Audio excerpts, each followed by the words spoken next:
On dirait que... Oh non, je sais pas. Je parlais hier à un ami qui me disait qu'il était toujours entouré de cons et d'hypocrites et que plus il rencontrait d'êtres humains, d'hommes, plus il aimait les animaux. C'est un message qu'il avait mis sur Internet et finalement, il préférait se retrouver seul chez lui. En fait, les gens qui se retrouvent seuls et voient partout à l'extérieur des gens qui sont contre eux ou qui sont toujours les mêmes et qui retombent toujours dans les mêmes problèmes, ce sont des gens qui ont peur de la confrontation et qui trouvent un prétexte, que ce soit la connerie, l'hypocrisie générale, pour se retrouver seul et s'isoler. C'est une sorte de fuite pour éviter de penser aux vraies questions. Les vraies questions, ce sont les 5 blessures majeures de la plupart des hommes, c'est-à-dire la trahison, l'humiliation, l'abandon, le rejet et l'injustice.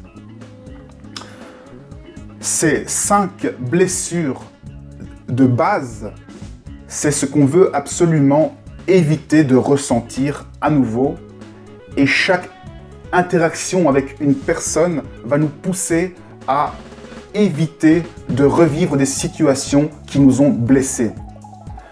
Donc si on a été humilié et pris pour un con, on va voir des cons partout parce que la connerie va éveiller en nous le rappel de l'humiliation qu'on a eue. Et donc on va être focalisé sur la connerie et on va voir des conneries sur pattes partout.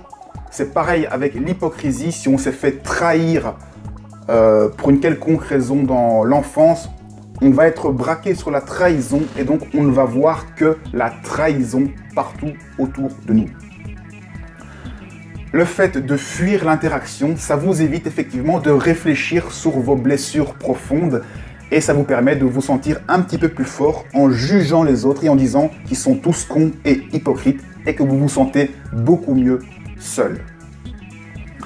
Donc, l'idéal serait, lorsque vous vous retrouvez dans des situations comme ça, de profiter justement des interactions pour, à chaque fois que vous vous sentez blessé ou que vous voyez de la connerie quelque part, de vous demander « Mais qu'est-ce que ça dérange chez vous? Pourquoi est-ce que cette connerie vous dérange? Pourquoi est-ce que tout le monde vous insulte? Pourquoi est-ce que quand cette personne vous insulte, ça vous blesse?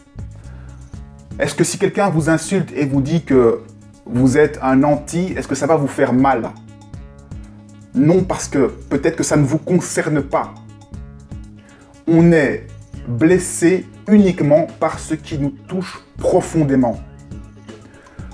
Tout ce sur quoi on fait un rejet violent, tout ce qu'on voit partout, ce sont des choses qui vous concernent. On ne peut voir que ce qui nous concerne.